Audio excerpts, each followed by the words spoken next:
Tulungan demi Allah. Salapan dua.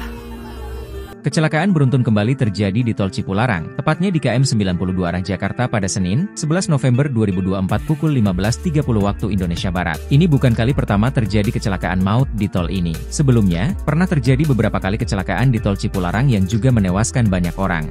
Banyak masyarakat yang menyebut jika tol ini adalah jalan tol terangker di Indonesia karena kerap terjadi kecelakaan yang memakan korban jiwa. Dihimpun dari berbagai sumber, Tol Cipularang atau Cikampek Purwakarta Padalarang merupakan salah satu jalan tol terpadat di Indonesia. Jalur ini memiliki panjang 54 km yang menjadi penghubung antara Jakarta dengan Bandung.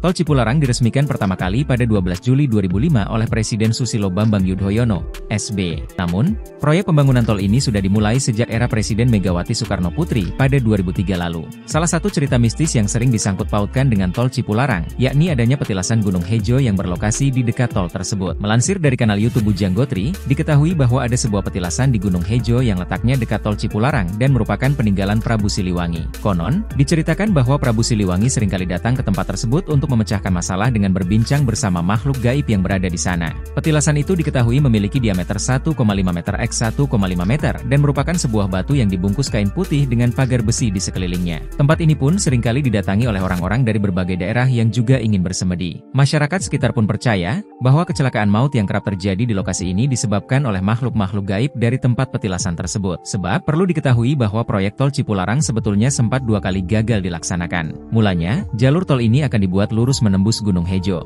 Namun, hal itu batal dilaksanakan karena alat pengukur yang digunakan tiba-tiba rusak. Bukan hanya itu, berdasarkan cerita, sejumlah alat berat yang bakal digunakan untuk mengeruk kawasan gunung tiba-tiba mati dan rusak begitu saja. Sejumlah keanehan ini pun akhirnya memicu spekulasi di masyarakat bahwa para makhluk gaib di Gunung Hejo yang melakukan hal tersebut. Oleh karena itu, kecelakaan yang sering terjadi di Tol Cipularang sering dianggap oleh masyarakat sekitar karena adanya pengaruh dari Gunung Hejo yang dinilai keramat.